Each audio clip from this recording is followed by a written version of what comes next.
Welcome to class. Today we will talk about a book found in the Bible called The Song of Songs, Introduction. The Song of Songs, literally translated from the Hebrew title Shir HaShirim, is a well-known but not so well understood book of the Bible. It consists of 8 chapters of love poetry. The first line of the book tells us it is the Song of Songs, which is a Hebrew idiom like the Holy of Holies or the King of Kings, or the Hebrew way of saying the greatest thing. Thus, this is the greatest song of all songs. The opening poem introduces us to the book's basic theme. We hear the voice of the young woman who delights in her man, a shepherd. She is not yet married to him, but it becomes clear that they are engaged and cannot wait to be together. From the introduction, the poems flow back and forth between the woman's voice and the man's, shifting from scene to scene without a precise, linear sequence or storyline. The story unfolds in symphonic cycles, with key images and ideas repeated and developed. One of the basic themes uniting the poems is the intense desire this couple has for each other, expressed through their constant seeking and finding. After the opening poem, they are separated but on the hunt for one another. The woman calls out or wakes up from a dream and looks for her lover. More than once, they will find each other and embrace, and then the scene will suddenly end. The new one will begin. They are separated, looking for each other, and the story unfolds. Another repeated theme is the joy of the couple's physical attraction. Multiple times they will pause and describe each other with elaborate metaphors. These images and metaphors in Hebrew poetry are not primarily visual. One should reflect on the meaning of these images as they relate to the man and the woman. As one reads through the poetic cycle, the tension and their desire, joy, and attraction continue to build. This spiraling repetition is a poetic way of heightening and focusing on the mystery and power of sexual love. The poem highlights the power and intensity of love, how it is both beautiful and dangerous. Like fire, love can destroy people if it is abused or be life-giving if it is protected. Ultimately, love expresses the insatiable human longing to know and be fully known and desired by another. Love is one of the most profound and mysterious experiences in human life, and as part of the Bible's wisdom tradition, this book asserts that it is a gift from God. In the end, there is a poem about Solomon trying to buy love. The woman rejects Solomon's offer, and the book concludes with the man and the woman. They are separate once more, still searching for each other. He calls to hear her voice. She begs him to run away, which is how the book ends. This sudden end is like love, which never truly concludes because there is always more to discover and pursue in one's beloved. Let's look at the context of the Song of Solomon in the Hebrew Bible. 3 books in the Hebrew Scriptures are connected to the wise King Solomon: Proverbs, Ecclesiastes, and the Song of Songs. They are inherently connected to the Garden of Eden, where God created humanity and commissions Adam and Eve to rule the world together in intimacy and love. Humans have a choice about how to gain wisdom to rule. They could live by God's wisdom, which will lead to life, or they could become wise in their own eyes, and they choose to take the knowledge of good and evil into their own hands. Immediately, the intimacy between man and woman is broken. They hide their bodies from each other, and then from God. Their choice leads to division and death. But the story holds out hope for a future human who will make the right choice and rely on God's wisdom. Like King Solomon, who prayed that God would give him the wisdom to distinguish between good and evil so he could rule with true wisdom. He reverses Adam and Eve's failure, leading to abundance. Every Israelite sat in peace under their fruit tree in Solomon's day. But Solomon famously fails. He marries hundreds of women from other nations, and he is deceived into following their gods. This begins Israel's long descent into self-destruction. So, when we turn to the books of Solomon, we are invited to learn wisdom from his successes and failures. The book of Proverbs is most well known for the hundreds of short, memorable sayings that teach us how to live by God's wisdom, called the fear of the Lord.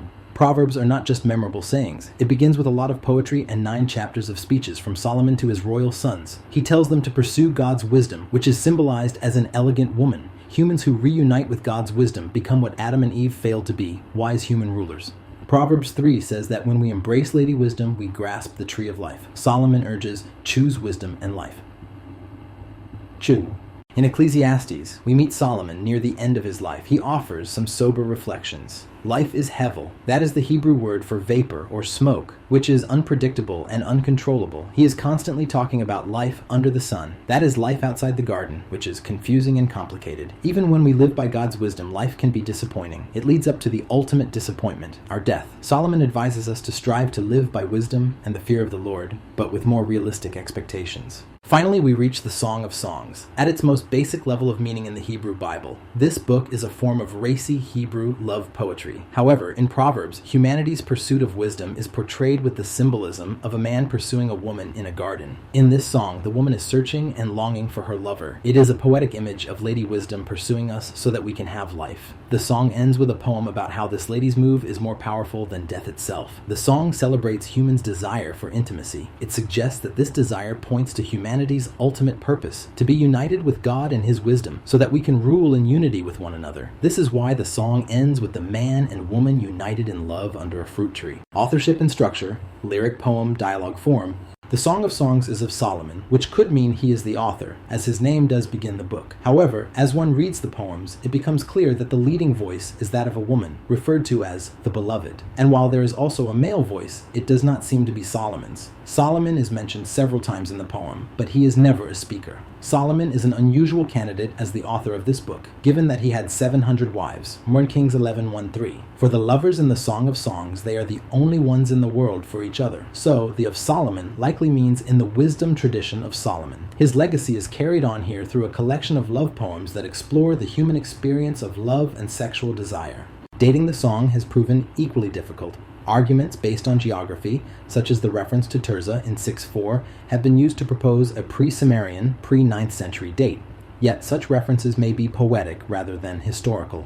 Philological evidence also yields conflicting conclusions. Some scholars cite early Semitic parallels, suggesting a pre-exilic date, while others point to Aramaicisms and Persian or Greek loanwords, which would indicate a post-exilic or even Hellenistic composition. Ultimately, the linguistic and literary data are inconclusive, making any firm dating speculative. In the Jewish canonical tradition, it belongs to the Ketuvim, writings, and is the first of the 5 Megalot, read during the Passover season. Christian canon lists also included, often following Proverbs and Ecclesiastes. The Song of Songs has long been interpreted as a poetic celebration of marital love, both its longing and fulfillment. The text speaks of love that is yearned for and love that is newly discovered, of desire held in anticipation and desire finally realized. Through its evocative imagery and intimate dialogue, the song invites readers into a world where love is approached with reverence, patience, and profound intensity. The repeated call, "Behold, your beloved approaches," functions as an invitation and a promise. Structurally, the Song of Songs comprises a series of lyrical poems intricately woven to form a unified literary whole. While individual segments explore the intimate affections of a bride for her groom and vice versa, often through sensuous and symbolic language, the composite text presents a cohesive narrative marked by thematic repetition and emotional progression. At its heart, the song articulates a theology of love that transcends the merely physical, moving toward spiritual and even eschatological dimensions. One of the most notable recurring motifs in the song is the injunction, "I adjure you, O daughters of Jerusalem, do not awaken love until it pleases." This refrain follows scenes of heightened intimacy and romantic fulfillment. Directed toward the daughters of Jerusalem, symbolic of the unmarried and the yet-to-be-wed, this caution serves as a warning and a promise. While love is deeply desirable, it must emerge in its proper time. Yet following every cautionary refrain, a corresponding assurance is given. "Behold, your beloved is coming," symbolizing hope for all who wait in longing. Another central refrain, "I am my beloved's beloved and he is mine," encapsulates the intimacy of mutual belonging. This affirmation is often juxtaposed with scenes of absence and longing. The bride suddenly finds herself alone. She searches for her beloved, in her home, in the streets, in every conceivable space, yet repeatedly laments, "I sought him, but I did not find him." These passages convey the emotional dissonance between the fulfillment of love and its elusiveness. Even the bride, emblematic of the one who has attained love, becomes a figure of longing akin to the daughters of Jerusalem. Despite her beloved's absence, the bride never ceases to believe in his return. Her final words, "Make haste, my beloved," end the song not with resolution but with yearning.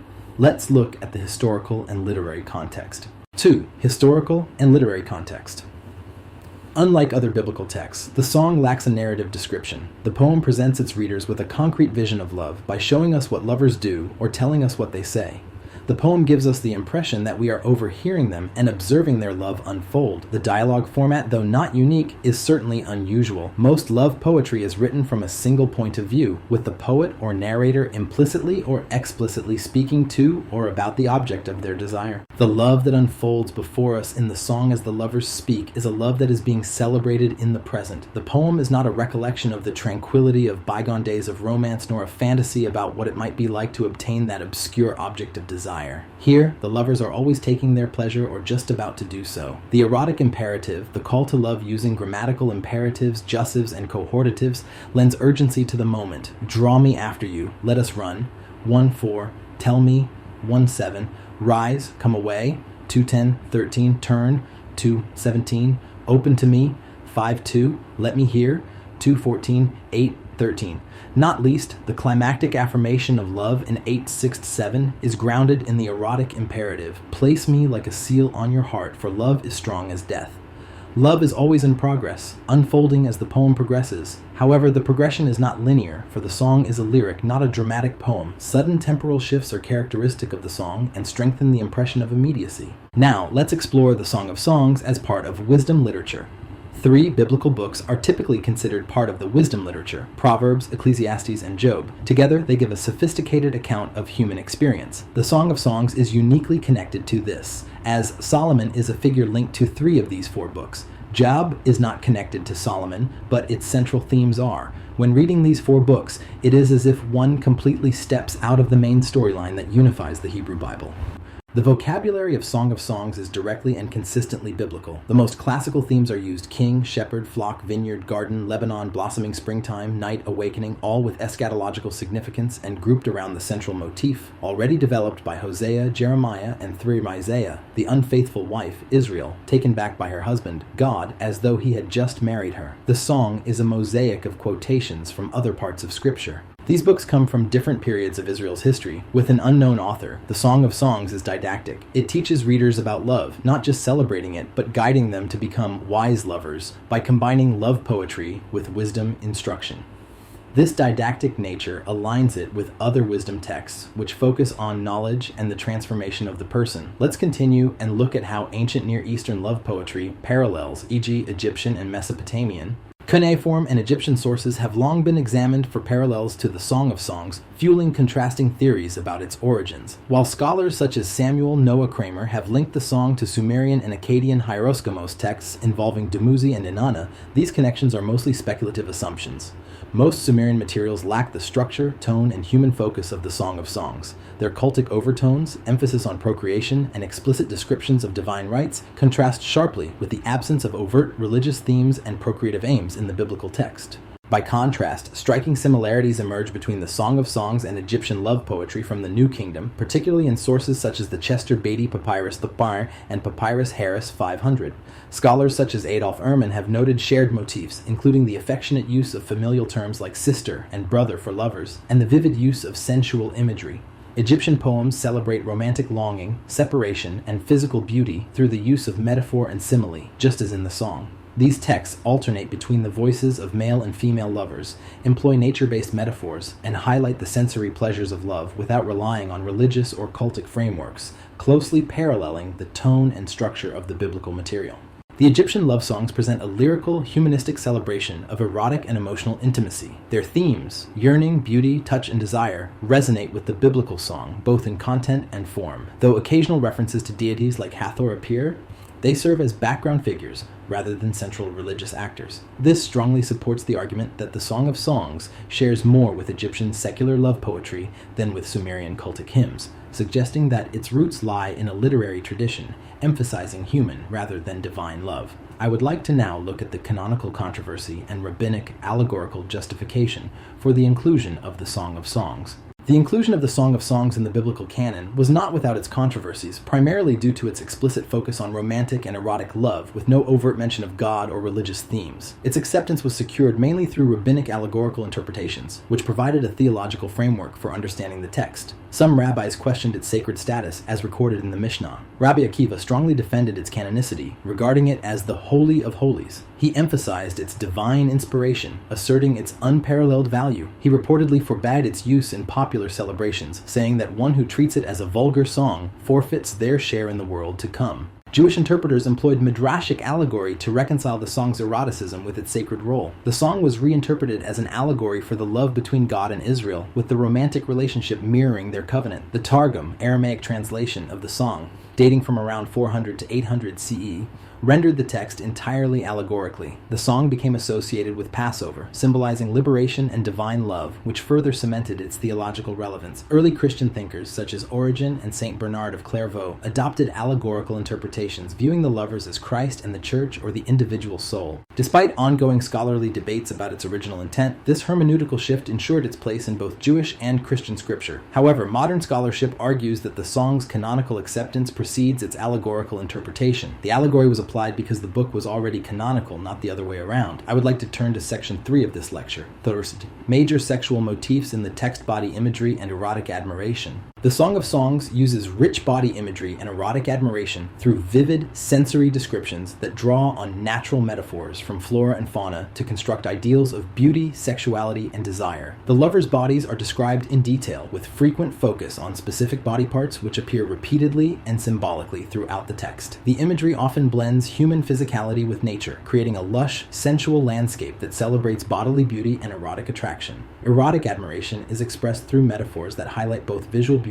and sensual experience, including references to taste and smell, emphasizing intimacy without explicit mention of genitalia. Specifically, in 417, the male lover offers a detailed and sensuous praise of the female beloved's physical beauty, focusing on specific body parts such as her eyes, hair, teeth, lips, cheeks, neck, and breasts. This is a classic example of wasf, a traditional Middle Eastern poetic form that describes a lover's physical attributes using vivid and often natural imagery. For instance, your hair is like a flock of goats, 4:1, and your teeth are like a flock of sheep just shorn, coming up from the washing. Word 2. The veil she wears adds a layer of mystery and allure, heightening the lover's longing to see more. Your temples behind your veil are like the halves of a pomegranate. 4:3. The passage culminates in the declaration that she is all fair with no spot in her 4:7, a phrase that implies both physical perfection and moral purity, likening her to a flawless sacrificial offering. The lovers' worlds reflect a cultural practice in which such poetic affirmations were integral to courtship and wedding celebrations, meant to honor and delight the beloved. Song of Songs 5:10-16 features the female beloved's detailed and highly sensual praise of her male lover's body using rich, precious, and natural imagery that conveys both erotic admiration and idealized beauty. This passage is a wasp poem describing the male body part by part. His head is compared to the finest gold, symbolizing purity and value, 5:11. His hair is wavy and black as a raven, evoking softness and allure, 5:11. His eyes are like doves beside streams of water, washed in milk, suggesting gentleness, peace, and purity, 5:12. His cheeks are likened to beds of spices and sweet-smelling herbs, emphasizing fragrance and vitality, 5:13. His lips are lilies dripping with liquid myrrh, combining beauty with sensual sweetness, 5:13. His hands are rods of gold set with jewels, highlighting strength and preciousness, 5:14. His body is carved ivory inlaid with sapphires, evoking smoothness, elegance, and rarity, 5:14. His legs are pillars of marble set on bases of fine gold, symbolizing strength and stability, 5:15. His overall appearance is compared to Lebanon and its cedars, connoting majesty and nobility, 5:15. While his mouth is described as most sweet, and he is altogether lovely, expressing complete desirability and intimate affection, 5:16. This description is notable because it applies the weas form, often used for female beauty, to the male lover, thereby destabilizing traditional gendered gazes and emphasizing intimacy and erotic admiration from the female perspective. Their imagery portrays the lover almost like a precious statue, blending physical beauty with symbolic richness. The passage invites readers into an intimate, tactile appreciation of the male body, celebrating both its aesthetic and erotic qualities within the context of passionate love. Song of Songs 7:1-9 presents an elaborate and sensuous description of the female beloved's body from the perspective of her lover, from her feet to her head. This passage is another classic wasf poem, celebrating her physical beauty and erotic allure in detail. Her feet and sandals are praised as beautiful, suggesting grace and delicate movements, possibly in a dance setting. 7:1. The curves of her thighs are compared to jelues crafted by a skilled artisan, emphasizing elegance and perfection, 7:1. Her navel is likened to a rounded goblet that never lacks mixed wine, symbolizing fullness and sensual pleasure, 7:2. Her belly is described as a heap of wheat surrounded by lilies, combining fertility imagery with purity and beauty, 7.2. Her breasts are compared to two fawns, twins of a gazelle, evoking innocence, delicacy, and vitality, 7.3. Her neck is like a tower of ivory, signifying strength and graceful stature, 7.4. Her eyes are like pools in Heshbon, calm and deep, adding to her captivating gaze, 7.4. Her nose is likened to the Tower of Lebanon facing Damascus, a symbol of noble and commanding presence. 7.4. Finally, her head is crowned with flowing black hair, reminiscent of a raven, completing the image of striking beauty. 7.5. The progression from feet to head reflects physical admiration and an appreciation of her vitality, sensuality, and noble character. The imagery evokes natural beauty, fertility, and artistry, blending erotic desire with respect and celebration. The lover's words convey deep longing and delight in her, underscoring the intimate and passionate nature of their relationship. The passage also suggests a private and exclusive admiration, as the beloved's beauty is portrayed as reserved for the lover's gaze alone. Use of simile and metaphor, gazelles, towers, fruit, ivory. Similes in the song often compare the beloved's features to natural and beautiful things using words like or as. For example, the beloved's eyes are described as dove's eyes. 115. Her hair is like a flock of goats. 4:1. These similes highlight qualities such as gentleness, abundance, and allure. Metaphors in the song are more direct and often symbolic, equating the beloved or aspects of love with objects or landscapes. For instance, the woman calls herself the rose of Sharon and the lily of the valleys. 2:1, metaphorically presenting herself as a beautiful and rare flower. The body of the beloved is frequently described metaphorically as a garden or vineyard, symbolizing fertility, delight, and intimacy. A closed or well-stocked garden is a common metaphor for the woman's body and purity. Other metaphors include the beloved's hair as a royal tapestry and lips as drops of honey, which evoke richness, sweetness, and desirability. Gazelles symbolize swiftness, grace, and youthful vitality, often used as metaphors for the lover's physical agility and desirability. The male lover is described as a gazelle or a young stag leaping swiftly over the mountains, conveying speed, eagerness, and virility. 2:8-17. The gazelle imagery also appears in descriptions of the woman's beauty, such as her breasts being likened to two gazelles or fawns grazing among lilies, emphasizing tenderness and attractiveness. Your breasts are like two fawns, like twin fawns of a gazelle that browse among the lilies. 4:5. Your breasts are like two fawns, like twin fawns of a gazelle. 7:3. These animals are symbolically connected to divine and romantic love, blending natural beauty with spiritual and emotional passion in the Song of Songs. The repeated urging to be like a gazelle reflects a call for swift, eager, and graceful movement in pursuing love. The tower is used metaphorically to describe the beloved's physical beauty and strength. Your neck is like an ivory tower. Your eyes are the pools of Heshbon by the gate of Bath Rabbim.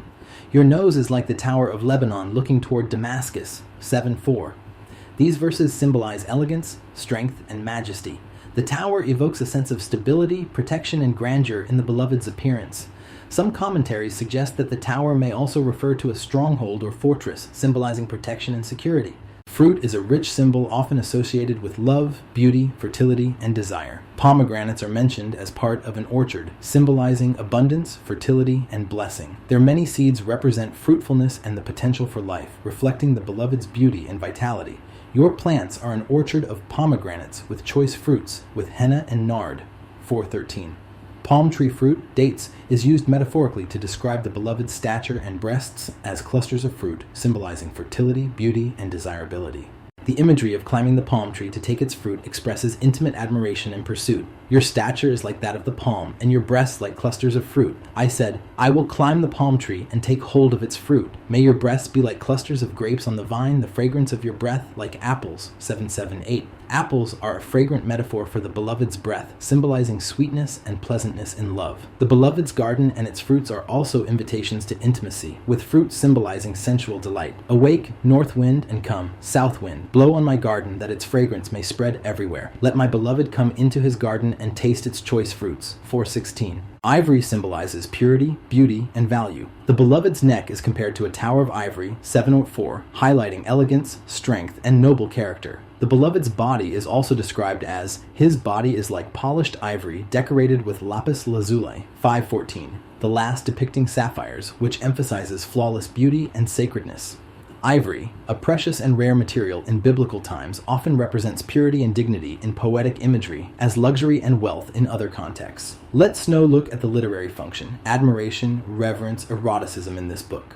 The literary function of admiration in the song is to vividly celebrate the beloved's beauty, desirability, and uniqueness, thereby intensifying the emotional and sensual experience of love. The poems utilize admiration to elevate romantic love as a profound and transcendent experience, reflecting the divine gift and wisdom of love. It also creates vivid and sensual imagery through detailed praise of the beloved's body and character, and admiration evokes the physical and emotional intensity of desire, making the poetry immersive and evocative. The alternative voices of lovers admiring each other reinforce their deep connection and mutual affection, emphasizing love as a shared and reciprocal relationship. Reverence elevates the experience of romantic love by imbuing it with a sense of sacredness and deep respect, linking human love to divine love. Reverence in the text highlights the preciousness and seriousness of love and marriage, portraying them as both physical and emotional experiences, yet also as profound commitments that reflect a higher spiritual admiration. This reverence is expressed through the careful, respectful celebration of the lovers' bodies and desires, framed in a way that suggests a sacred dimension beneath human romance. The song invites readers to experience love emotionally and intimately, simulating the intensity and sanctity of love to teach wisdom about relationships. It adorns the subject of love, beautifying it to attract readers toward a deeper understanding of both human and divine love, rather than issuing direct commands or moralizing. The reverence here is thus both in the poetic form and in the thematic elevation of love as a flame of the Lord, linking earthly romance with spiritual devotion. Eroticism in the song vividly portrays romantic and sexual love as a positive, pleasurable, and mutually fulfilling experience between equals. It employs rich, sensual imagery and metaphor to celebrate physical desire and intimacy, emphasizing physical, emotional, and interpersonal connections. This erotic expression breaks ancient stereotypes by presenting a confident, desirous woman and a relationship based on mutual affection and respect. Beyond its literal eroticism, the song also functions didactically and allegorically. Eroticism symbolizes the soul's yearning for divine union, often interpreted as Christ's love for the Church and Christianity, thus linking human sexual desire with spiritual longing and divine love. The erotic fantasy and imagery engage the reader's senses and imagination, deepening the emotional and spiritual impact of the poem. There is something to say about the garden and vineyard imagery. The song extensively uses garden imagery to symbolize the intimate and flourishing relationship between the lovers, often portraying the female beloved as a garden enclosed or a locked garden filled with exotic and precious fruits such as pomegranates, spices, and aromatic plants.